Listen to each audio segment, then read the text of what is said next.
Hello, my name is Jorb, and I love gear. When I say modulation, what do you think of? For a synth folk, it's probably a lot of things. Might be a modulation matrix, an LFO, envelopes, however they're routed. Modulation is an essential part of synthesizer vocabulary, and it could refer to a ton of different things. But in the pedal world, it refers to a specific class of effects. You can draw the boundaries in a few places and include some pedals I might not call modulation, but I'm going to focus on the indisputable core pedals that are modulation to everybody, and that is tremolo, chorus, flanger, and phasor. I think, yes, there are other things that you could consider to be modulation, but they're going to be derivations of these, or they'll be unique enough to really be their own thing. If there's something else you consider to be modulation, let me know. Maybe it'll make an appearance in a later episode. If you're curious about a specific modulation effect type, there are chapters, I pointed in the bottom of this video. If you want to hear about some other effect type, I might have covered it already, so you should check out my channel and see if there's a video for it already. Or if I haven't done it yet, you can subscribe. And when I do finally talk about it, there you go. You'll catch it day one, and you'll watch and you'll comment and you'll like the video and all those things. I ruined my best segued call to action ever, but it's the one you're going to watch because I don't have it in me to record a second one. Okay, that's all I'm going to say to you here and now. Why don't we begin with the modulation pedal I consider to be the easiest to understand and the easiest to demonstrate. Tremolo, our example pedal here, is the Walrus Audio Monuments. I'm borrowing this from my good buddy Brian, head producer for Des Moines' own Greenwood Sound. Great guy, great bass player. Anyway, the Monuments has a lot of great control that we will get into a little bit later, but let's start with the theory. What is tremolo? Why don't we just listen first? There's my dry sound. Pedal is engaged.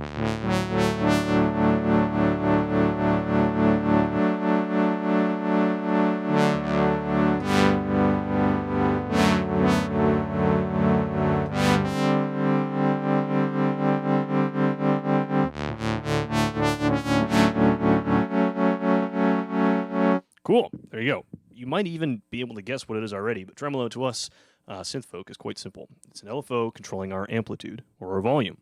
So if you just look at these two knobs, rate and depth, that will make perfect sense to those of us coming from the synth world.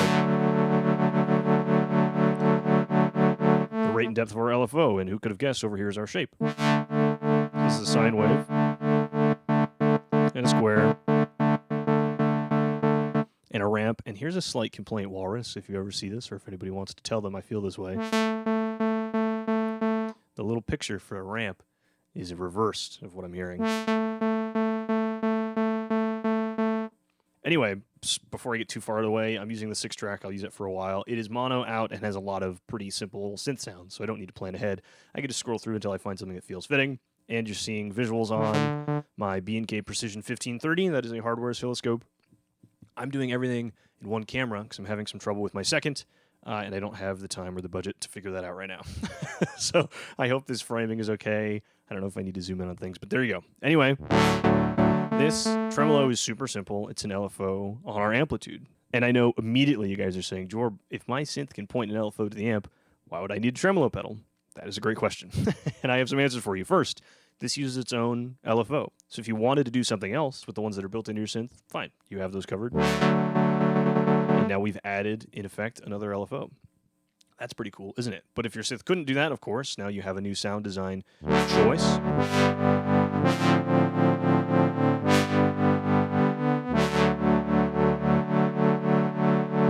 Awesome. Plus, this lets us control it after the entire rest of the signal chain. So maybe your synth has built-in reverb or built-in delay, and you can't put your amplitude modulation after that. Now, you have the option to do that. If you want to chop your reverb really, really clearly, your delay really, really clearly, or if we're working with pedals, we can put our reverb or a delay before our tremolo.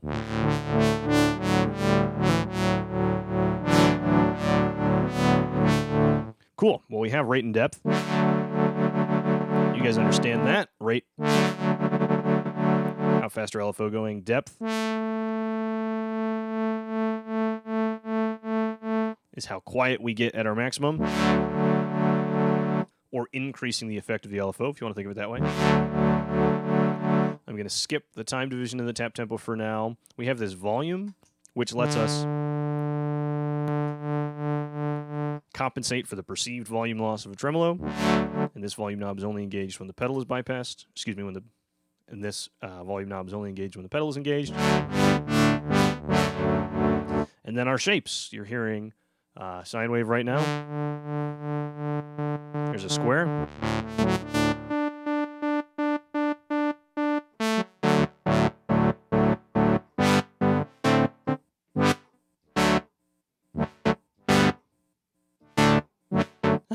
Cool. This is a ramp or a sawtooth, however you want to think of it. I have a small complaint for Walrus audio. This is drawn the reverse of what I'm hearing.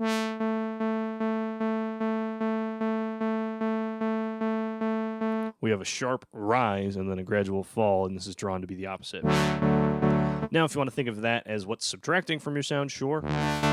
Maybe that's what they decided, but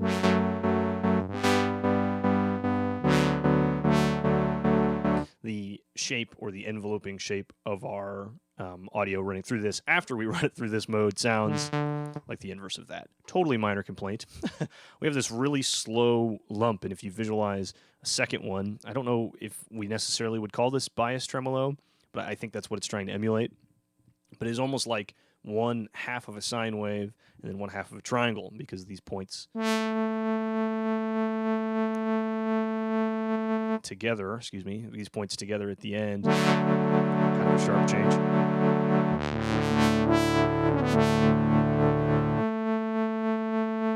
And even at really high depth, that one doesn't get that low. Cool, and then we have a random one. A step random.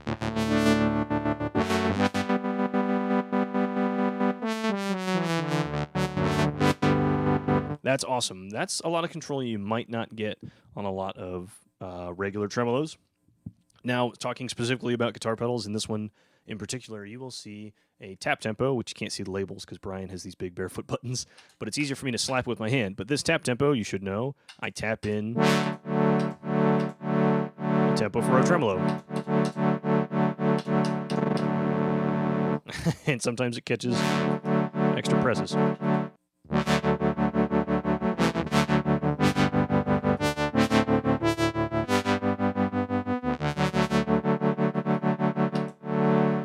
Cool, and this lets us define our tap tempo division.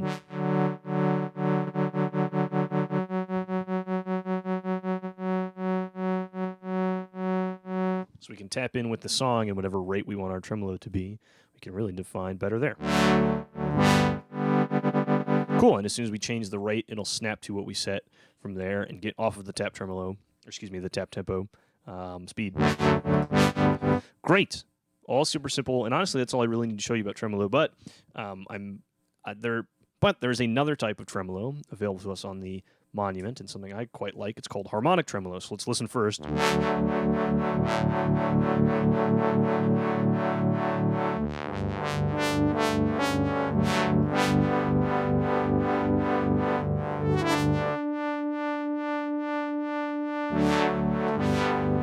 on a slightly different sound.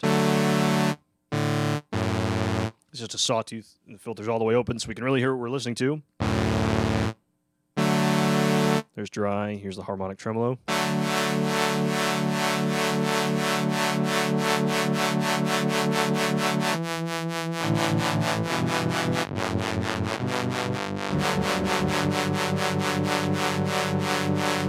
Pretty cool, right? It's a lovely sound and historically kind of pretty important to guitars. And quick aside, there was a lot of early Fender amps. This was called vibrato, and so was a bias tremolo. Anyway, that's not important. What is this? Picture for me a signal flow. The sound of our synthesizer goes into the pedal. Okay, it gets split into two copies. One copy is EQ'd down to just its low end, just its low frequencies, or it's ran through a low pass filter. We can call it that because we're synth folk. And the other copy is ran through a high pass filter. It's just the high end frequencies. Okay, and the LFO is blending between them. It isn't just audio and then silence. It's low end and then high end, low end and then high end. Okay, so let me change to the square wave and leave it on harmonic and turn the depth all the way up. Turn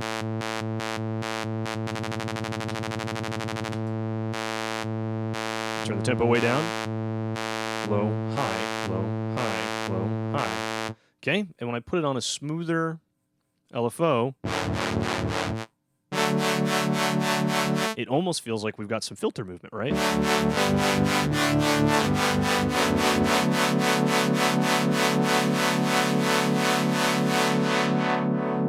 Because in some ways we do.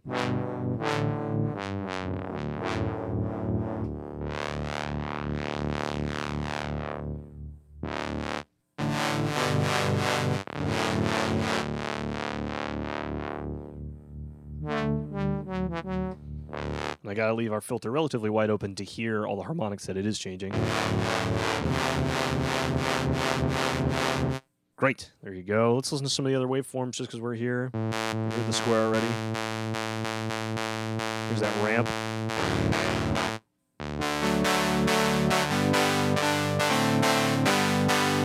Don't love that. Here's our lump. I don't know what they call that. It might be the bias tremolo shape.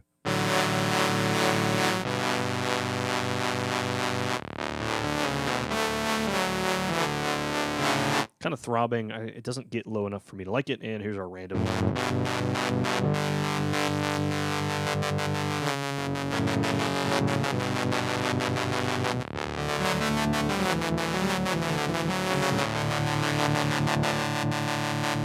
Cool. Out of all these, I think in both modes, the sine wave LFO is most pleasing to me.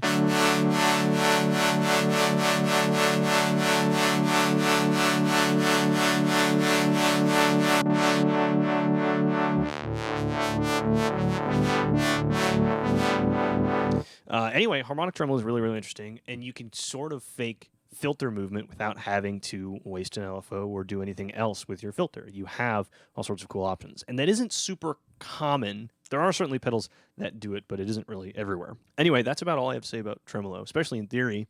Last few notes on the Monument, you have an expression pedal in, you can control your rate. You have an external tap tempo in, so you can sync it with other pedals you're hitting with your tap tempo, which is a great feature. And just so I mention it, even if I don't have good examples, there are stereo tremolos, and it'll pan your signal between left and right, like what you hear from a Fender Rhodes. Your signal is moving between the left and right channels. And some guitar pedal tremolos will pan a single mono signal back and forth, and some, if they have a stereo in, will let you move those back and forth. They will be twisting, right will become left and vice versa. I don't have any hands-on experience with those. I believe the Boss PN2, the panner, does that. I'm not super sure. I believe the Electro Harmonix Super Pulsar can do that as well. But things I do have experience, and I do know, if you just need mono in, mono out, the Boss TR2 is classic and simple. If you really need a tap tempo, I love the Monument here clearly, and you get harmonic tremolo. V1 and V2, which I haven't tried, but I'm sure sounds just as good. For stereo in and out, my outdated recommendation is the Line 6 Tone Core tremolo. Super cheap, definitely does panning. I do not know if it will alternate your left and right, and I looked, and the internet is not clear. I seem to be one of the only people very interested in that. But the internet is telling me that the Source Audio Vertigo is a good choice for stereo and stereo out. I don't know anything about its features, and I don't have any hands-on experience. Okay, wonderful. But I really, really love this. And I think stereo tremolo is important. The way we experience sound is binaural. The way we experience sound is about left and right. And you have something, and when you have something that plays with that, when you have something that plays with your perception of where sound is coming from, you have something that plays with your perception of space, that could be a really, really powerful sound. So stereo tremolo is great. I wish I had good examples for you. But that's about all I've got to say about tremolo. Okay, I have a quick side here about using pedals in general. A lot of what I'm going to cover and the angle with which I'm going to approach it is about single function effect pedals. Not because they're the best for every user or the best for every scenario, but because that's what excites me and that's what I have to demonstrate with. And I think inherently they're quite fun to experiment with. Why don't I plug this in here? Why don't I change the order of these? Why don't I turn these knobs? It's very hands-on. It's very exploratory to sit with guitar pedals and plug them in and see where you get. But there are multi-effect pedals that will do everything I talk about today, and they will do a wonderful job at it. I think modulation is one of the effect types that multi-effects do quite well. And just to mention a few specific ones, Line 6, the MM4, and Boss has a few, the MD200 and the MD500. I don't know That's not in my outline, but I looked to it as if it would help me. They're well regarded, and of course, everybody brings up the Zoom MS70 CDR and MS70G CDR's stereo.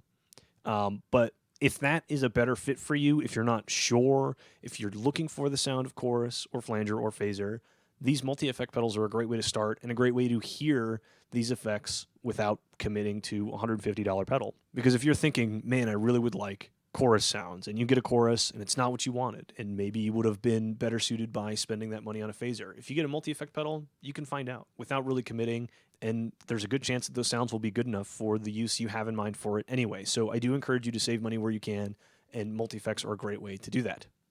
Here's my slick segue. Another great way to save money is buying things used. So I will have Reverb affiliate links below to searches for used pedals, to searches for a lot of the pedals I bring up. If you're curious about what they cost, or you want to head to Reverb and see things that are available used right now, if you use my affiliate link and that cookie is in your browser within 90 days or whatever of you making any purchase, I can get a kickback. So there you go. I tricked you into supporting me. Anyway, I prefer dedicated units with dedicated controls. I like a specific unit with one job designed to do that one job. I don't like having to dig through menus if I can avoid it. That's my approach to hardware and pedals and Eurorack. I don't find myself interested in a lot of those big multifunction things because that gets rid of that layer of creativity for me. That gets rid of that layer of immediacy for me. And that might not be a problem to you. And I realize that I have the luxury of having been collecting these things for years, and I can just reach below my desk and say, what's a good flanger pedal for me to demonstrate with? And I know most people aren't like that. So I don't want to give you the impression that my collection is normal. I don't want to give the impression that my collection of things is what you should aspire to. I want to take these things that I've collected and use them to demonstrate these concepts that are exciting to me and help me design sounds, even when I'm not using effects. So there you go. That tangent was longer than I wanted it to be. Let's move on to the style of modulation most often associated with synthesizers. Chorus, inexorably connected with synthesizers. Chorus was really popular in the 80s, and oh no, so were probably synth sounds, and it ends up being built into tons of really legendary synths. Like, yeah, you know the ones. Anyway, let's stay focused here. This is the Walrus Audio Julia. This specific pedal was a gift from a lovely lady of the same name. And you can see these white lights are super bright. So I'm going to very politely, cautiously put some blue tape over it so I'm not shooting that directly into the camera lens. For you guys, good. You can still see them. A little distracting. Anyway, let's stay focused here. What is chorus? Anyway, first things first, let's just listen. So this is about where I have the settings. This is my dry signal. Same patch.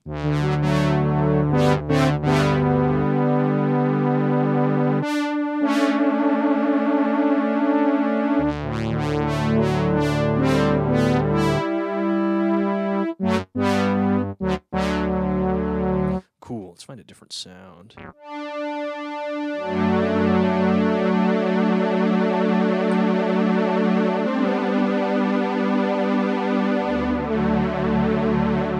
Here's that without. Doesn't sound bad. The chorus adds a depth to it.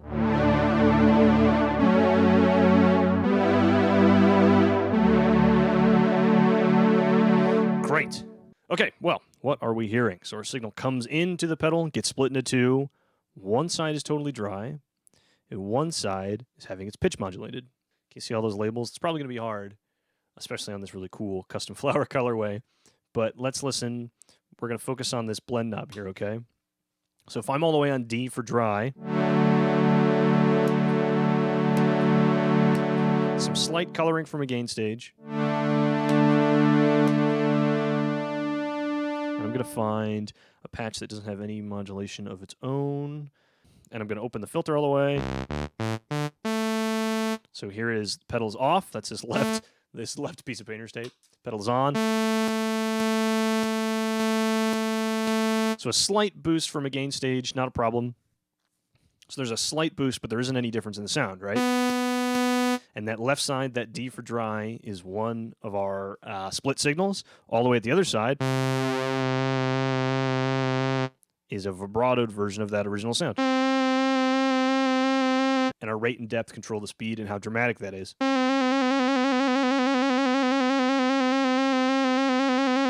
That's just an LFO on our pitch, right? We know that sound. The way we're actually modulating the pitch is the same as if you were moving the time knob on a delay pedal that lets you expand and contract the buffer. That's how this is accomplishing that sound. We have a single delay with no feedback. Yeah, so everything that runs through it is delayed, and we're just hearing that. We're not hearing a mix unless we're in the middle. But it's a single delay that we modulate the time of. So if I move this blend near the middle, C for chorus,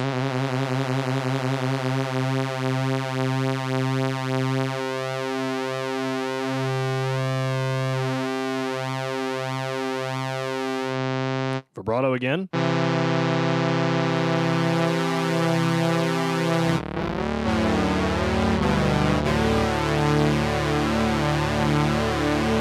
So chorus is just our original signal combined with a version of it that has a slight vibrato on it. And we have control over the shape of our LFO again, because Walrus is great about that. The top is a sine wave, smooth. And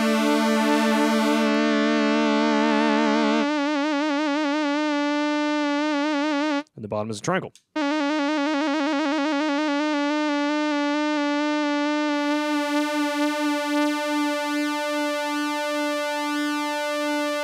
More subtle settings. And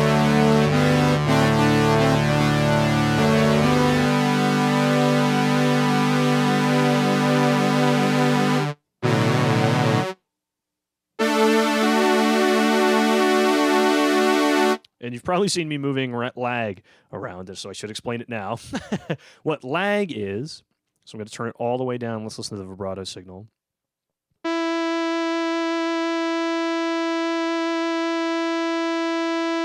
The rate and depth all the way down, so our LFO shouldn't be affecting it at all. Lag is just controlling the center of that initial delay of our vibrato signal.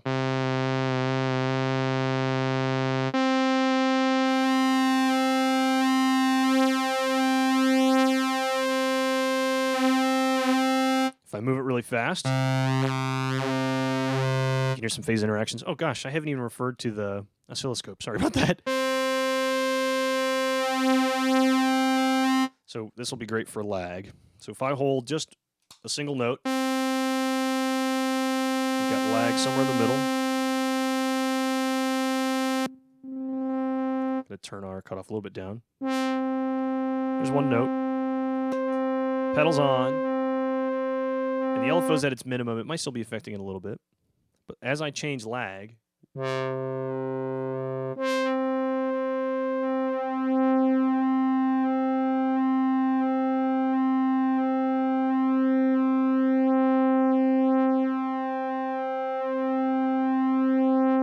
you see I'm sort of shifting where those two peaks are.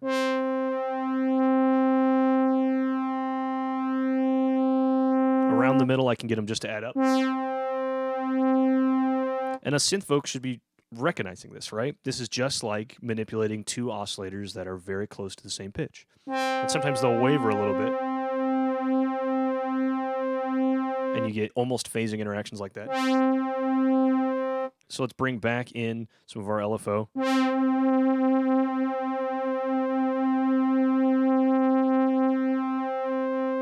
With low lag, the initial delay is short enough that we hardly hear any difference, and there isn't enough range for us to move with our LFO, with our depth. But as I move up, we've got a lot of range to cover. We have a lot of potential pitch modulation to do. And in my general rule of thumb for chorus settings, high depth means low rate. And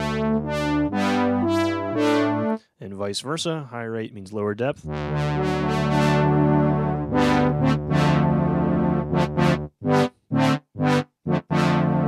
And there is, and that'll normally get you somewhere pretty comfortable. Cool.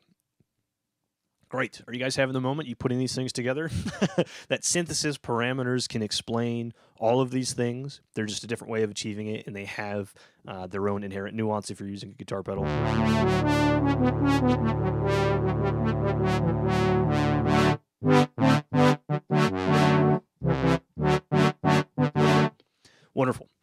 course, I mentioned the stuff about oscillator movement. Achieving your pitch modulation by changing an oscillator's pitch is going to sound inherently different to modulating the delay line, like we are here in the chorus, especially considering it's happening before the filter, if we're achieving it with oscillators. But you get the idea. These are two executions of a similar idea. When you have close pitches, they have interactions that are fascinating to our ears. It can make something sound more full.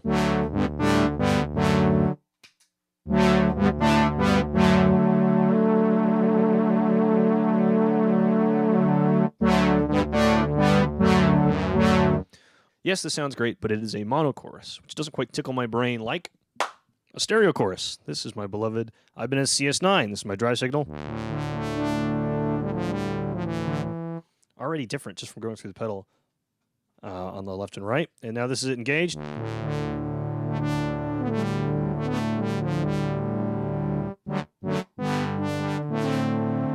Really, really subtle. I might change it out for something else in a second here, but gives me a chance to talk about stereo chorus. So if we look at the two traces on the oscilloscope here, one's left and one's right, they're a little different. And it might look a little stuttery here. You can clearly see that they're different, right? But they're affected by the same LFO. And trust your ears. Your ears are hearing something different on the left and right, aren't they?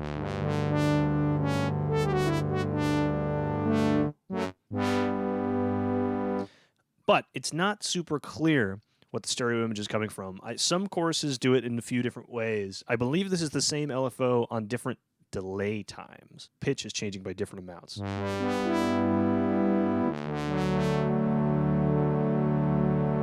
And if I could make this width more dramatic, even though this is max,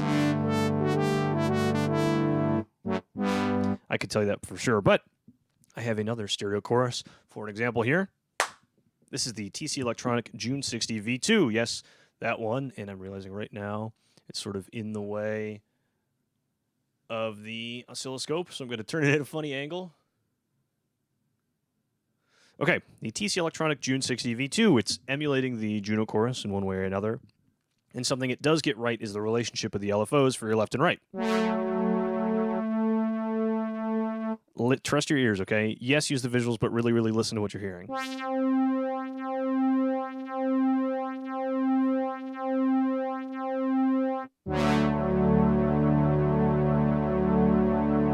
We're going to change to mode 2 here.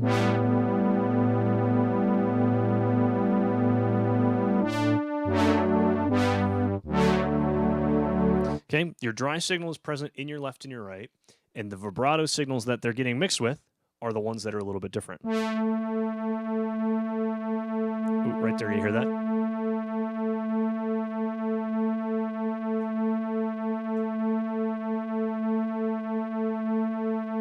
You're hearing them getting really, really close to the original pitch, and you get the wow, wow, wow, wow, wow, wow, wow, wow, alternating between your left and your right. Can't see that.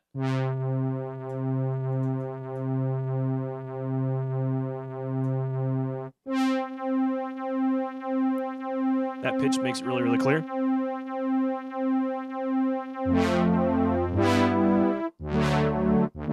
So there are a few different ways to achieve stereo chorus, but the bottom line is you're hearing something different on the left channel and the right channel. Some pedals, and I think it's an old school way of doing it, but you have the dry signal on one and the vibrato on another. Which with a guitar might be interesting through different amps, but for synths, and especially when you're passing it to the left and the right channel, that doesn't work great. A true stereo chorus, which is a phrase that means a lot of things, I'm not in love with it, but it does help right now in that you have a different chorus sound on the left and the right, and it's intended for you to listen to them on the left and the right together.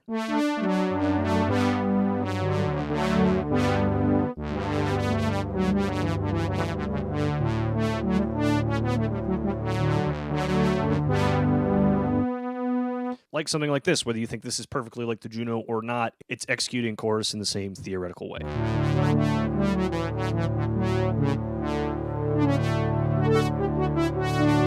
And I think it sounds quite nice on otherwise mono synthesizers. Monaural, I'll say, not monophonic. Wonderful. I don't need to do that anymore. You guys are probably very familiar with chorus. And again, I just hope this helps you understand when you flick that button on your Juno or your JX 8P or, whatever else, you have a better idea of what's happening. So, honestly, this does a great job. If you need mono in, stereo out, and you want it to be sort of like the chorus you expect from a synthesizer, I think this is a fair job and it's a wonderful price. Okay, I have a whole video getting into the details of this and how close it is and how close it does the same job. If you care about that, I'll link it here.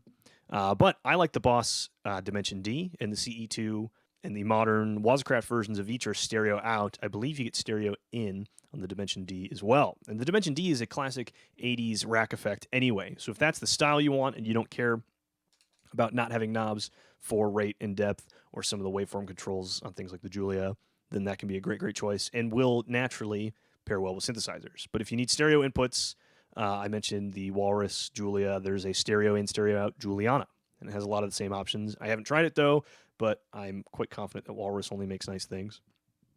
I quite like the Digitech Hardwire series. I know they're pretty cheap. I know Strymon does the Ola. Mr. Black does the, or is it Black Corporation? I can't remember. I know Mr. Black does the CE1 inspired, what's it called? Vintage Chorus Ensemble. I have no hands-on experience with that, but it certainly has caught my eye.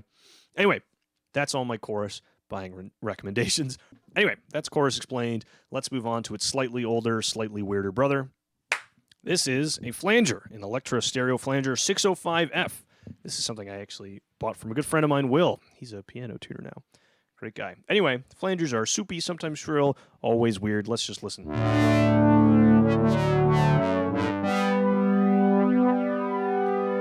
I'll explain everything later.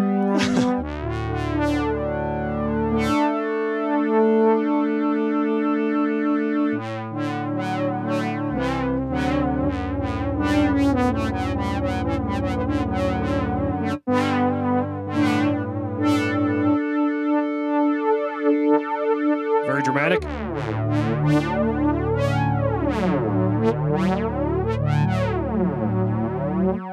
Cool. All right. Let's turn everything down to 0. Flanger. How does it really work? Start with everything I just explained about chorus.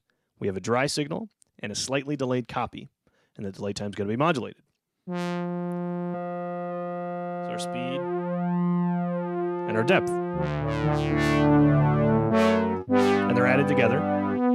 But this doesn't sound exactly like chorus, and there's a few reasons for that. First and foremost, and most important, and will be true for anything called a flanger, chorus is a longer initial delay time. Like when I changed the lag on the Julia, the whole range of that is higher than the whole range of the modulated delay time of a flanger. Chorus is about 20 milliseconds and above. We hear that as pitch modulation, but flanging is way closer in time to our original sound, between 5 and 15 milliseconds. And while, yes, we can hear some pitch changes when we do that, we also get a lot clearer phase interaction.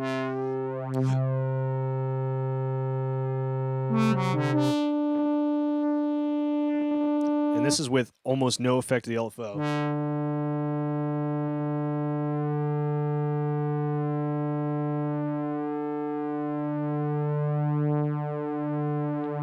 Right? And this sounds even closer to if you have two oscillators that are almost locked in phase. Right?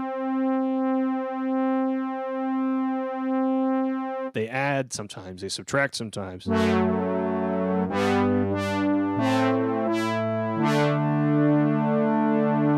Right?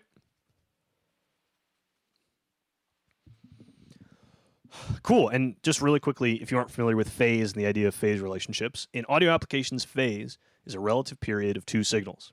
We talk about it in degrees. So if you have a single sine wave and you flip it, you invert it over the axis. So the peaks are valleys and the valleys are peaks. If two signals are exactly out of phase, we call that 180 degrees.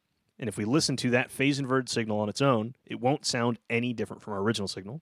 But only when we mix it with our original will we hear anything different. And if we play back two phase inverted signals, exactly phase inverted signals that are otherwise identical, they'll cancel out completely and we'll hear silence. That's part of how balanced cables work, but that's an aside. Anyway, in between perfectly in phase and perfectly out of phase, we get interactions. Frequencies that are boosted, frequencies that are lost. We get frequencies that are emphasized, and you get different harmonic emphasis from those in-between places. So if you've ever done a live recording, think of putting two microphones on the same source at slightly different distances.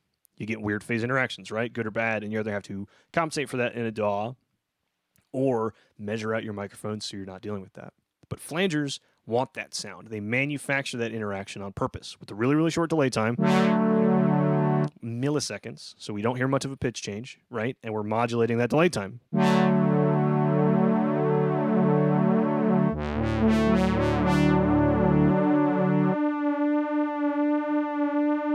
That sound could very well be coming out of a 2-oscillator synthesizer.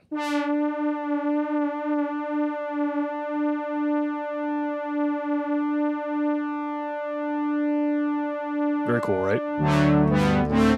And really, things like this and having these epiphanies for myself is why I love talking about it from this perspective. Synth folk have all these ideas. They have all these concepts built already into our understanding of sound and manipulating it. So it's really, really fun to show these are, manufactured products to exploit those discoveries of sound design and those techniques of sound design in a really simple box that you don't need to understand to use them. But I like to understand them, and you probably do too. That's why you're this deep in this video. Anyway, another thing flangers will often have, and the Electro does a little weird, I'll get to that in a second, but flangers also have feedback, and it's called resonance on this. And color is part of it as well. And this is probably closer to what you think of when you think of a flanger, right?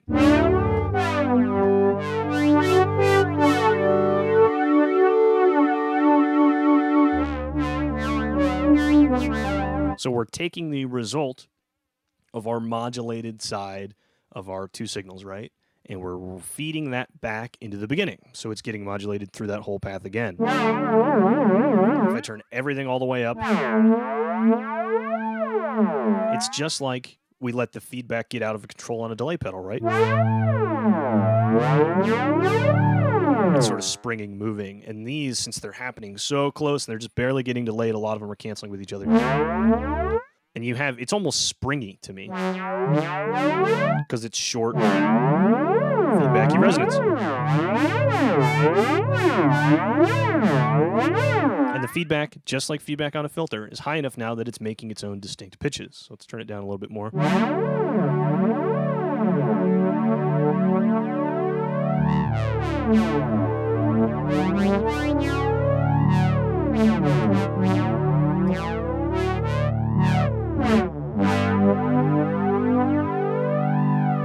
Lovely. I really, really do like flanger. Especially in subtle-ish situations like this. So the nuance of the Electra, I'm running it in mono because the stereo out is just dry and modulated, which isn't super interesting to listen to. But if it was two amplifiers that were mixed somewhat differently or panned in some interesting way, or then running into a panning tremolo, it could be really, really interesting.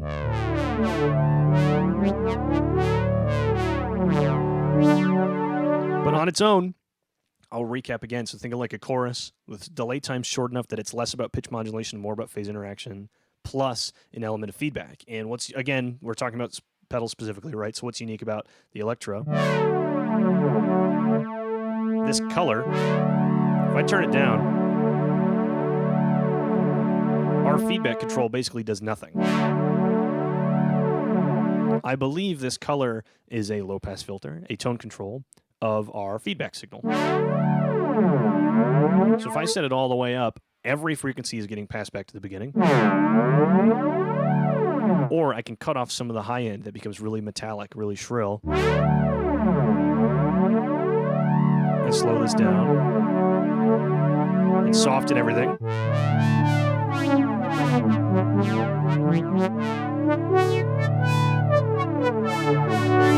And it's much more manageable. Man, I really do love flangers.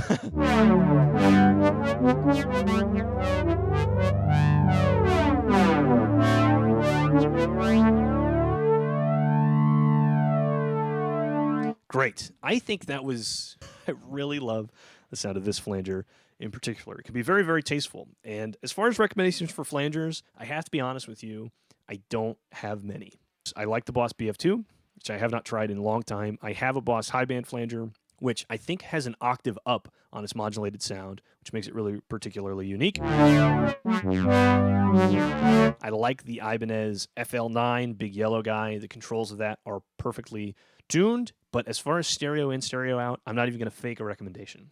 So I'm going to look online for companies I like and say, hey, man, check this one out. Look, this company does a stereo in, stereo out flanger, and people like it.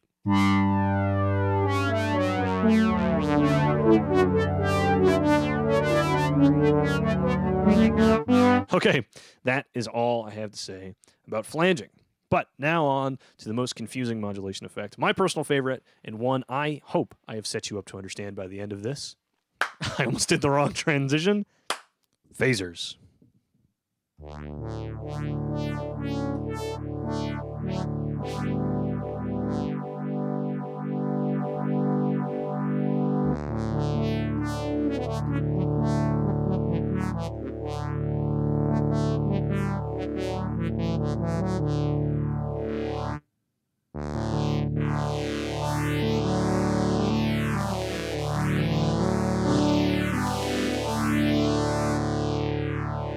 I love phasers, and I have to apologize. I am using this one as my first demonstration just to show it off a little bit. I'm quite proud of this. I'm very excited that Oberheim is officially back.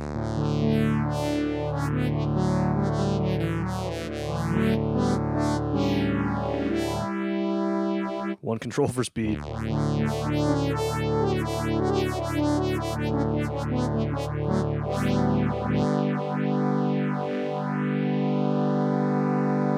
Oh, man. Okay, I really like my Oberheim Phasor, and Tom Oberheim is in part responsible for the popularization, especially in certain implementations of phasers as effect pedals, as guitar effects. He built them for Maestro, and he built some of those same ones for Maestro under his own name. This is one of them. I'm quite proud of it, but I hate to admit, it is the best looking phaser. It is important to me as a synthesizer fan. It is important to me as an appreciator of Tom Oberheim and his contributions to everything I love, but is not my favorite sounding phaser. So that's its showcase. One more sweep. And I'm going to bring on my actual favorite sounding phaser. This is the Electro Harmonix Small Stone. Again, no LED. So you just have to listen and tell if it's on.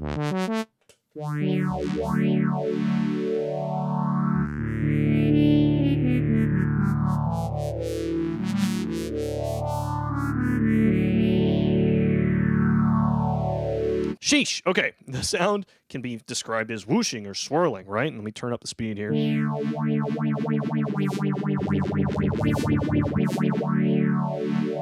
So cool.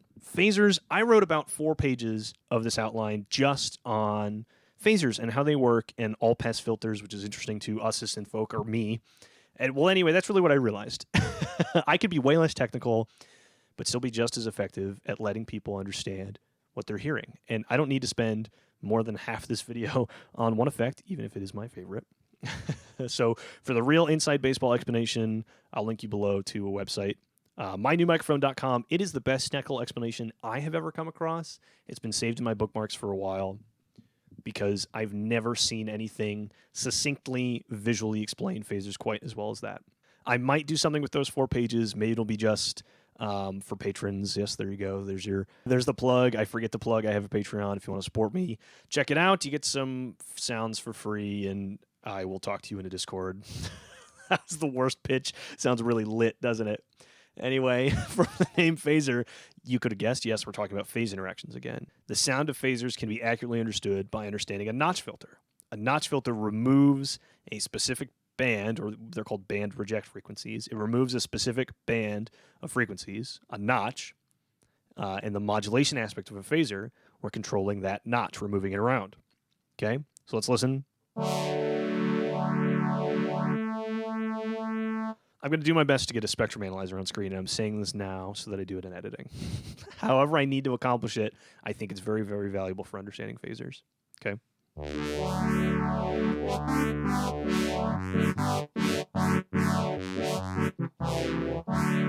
So there are some other things there's some technical things phasers do we don't need to worry about, but their number of stages is important to the number of notches. Okay, so this is a 4-stage phaser, And I hope I have a spectrum analyzer on screen. And that means it has 2 notches.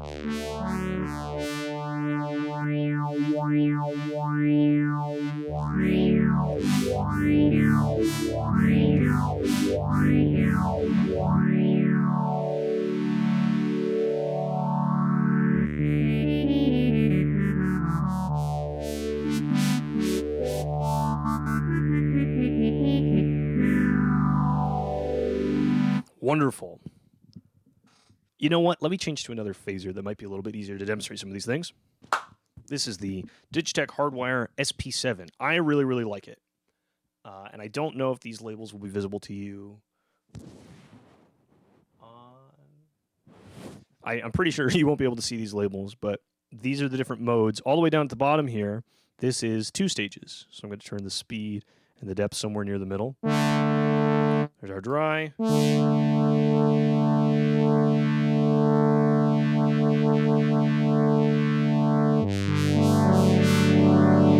When we have 2 stages, we have a single notch filter moving around.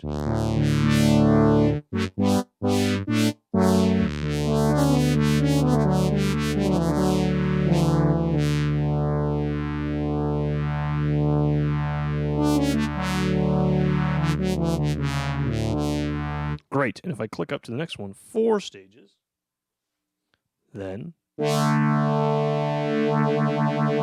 we have 2 notches. And what you are ended up with is this group of frequencies moving around that's emphasized by its isolation. You have missing, quote-unquote, frequencies to either end of it.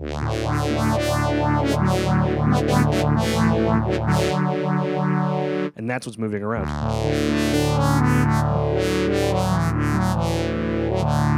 This is another phaser I really, really love. These are dramatically underappreciated. I do not see these enough. They're stereo in and stereo out. They're really, really, really good. Super cheap still. And in this mode, our modify setting is our feedback. So just like with the flanger, we move part of the signal back so it gets processed an additional time.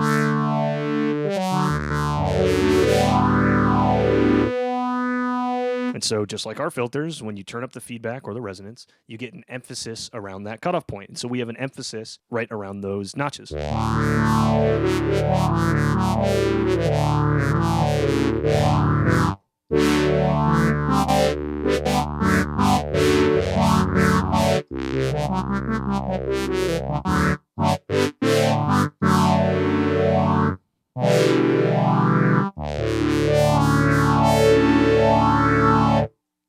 So good. So good. Okay, so let's talk about all of these controls here. So I'm going to turn off our feedback, our modify. Just like everything we've talked about, there's an LFO involved. Speed is how fast it's modulated. Depth. Here is how deep those notches go. You just get weird phase interaction when the LFO isn't affecting anything. Let's turn it up.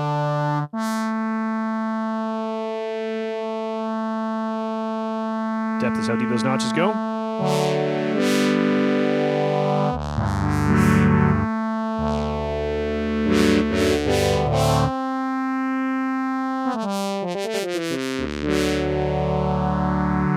And our feedback, of course.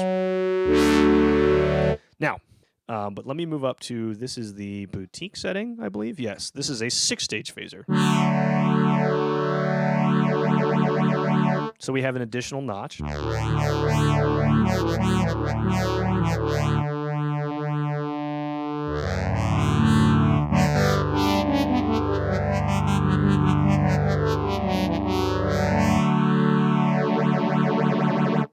it has a different feel entirely to a 4-stage phaser. Great. How about we get a little more dramatic? This highest it goes on this phaser is a 10-stage. Same thing.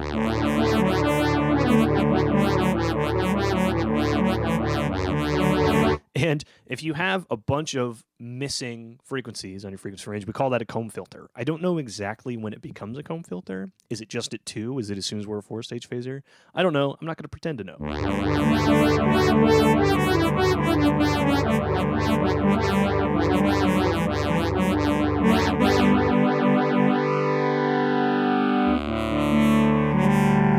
But I think that's a little... This has a couple other interesting modes that respond to the dynamics of your playing. That works great with a guitar, not great here on synthesizer. But I'm going to turn some things down, and I'm on the modern setting now. And the modern setting is a different version of a 4-stage phaser.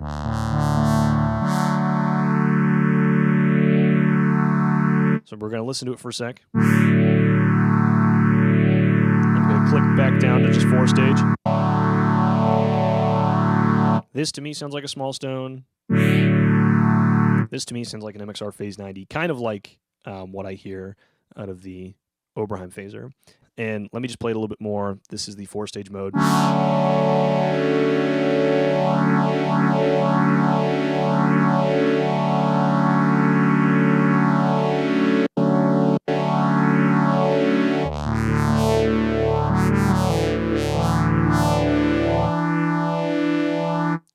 And I will click up into the modern mode.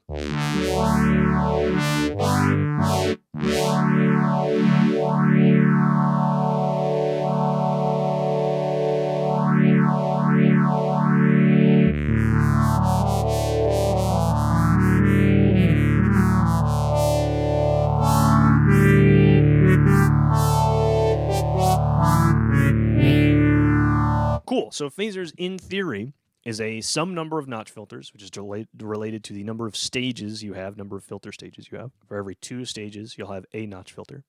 And I'm showing you these two next to each other right now, these 2 different 4-stage phasers, because they sound different. We can clearly tell that they sound different, but what about them is different? In theory, they're doing the same thing, right? There's the same number of notches, blah, blah, blah, but that's kind of where I want to wrap this up. This part of the outline started as a sort of self-indulgent tangent because I love phasers and I think it's fascinating that the Phase 90 and the Small Stone have such like totally different fans. But writing it all out, I realized it's kind of a nice way to wrap this all up. So I'm comfortable saying the 2 most famous archetypes of guitar phaser are the Phase 90 and the Small Stone. And I don't think a lot of people would disagree with that. But they're both 4 stages and they sound pretty different. And whatever makes them different, it might be parameters you don't have access to on the pedal. It might be some nuance in the EQ of the gain staging or the components they chose or whatever. The differences aren't that clear. They may or may not be intentional, but they're still important to the uniqueness of these things. So let's take that idea that some small defining characteristic might be very, very important to something being an individual sound. I mentioned 2-stage phasers earlier. Most guitarists know that as a univibe, and the unique part of it isn't that it accomplishes the sound in a certain way. What people cite as the most important thing in defining a univibe is the shape of the LFO. And at their inception, the shape of the LFO was the result of it being generated by a light bulb in a photocell. But now we recreate that LFO in one way or another, so a pedal still feels like a univibe, right? So another little example that those defining features that might seem kind of inconsequential to just try might be really, really important. Let's extrapolate that one more time, bring it back to synth world. The chorus in the Juno is legendary, not because it was always going to be legendary, but because it was part of a whole. And the Juno coming out when it did, and working the way it did, being adopted by the artist that it was, all together, plus the chorus being good and sounding good, are why it's legendary, and every component of it is, including the chorus on its own. What am I getting at? Oftentimes when you're writing a track or playing a sound, you have plenty of opportunity for the one special thing. That one unique thing. You might say, yeah, I'll try the chorus. Yeah, I'll try the phaser.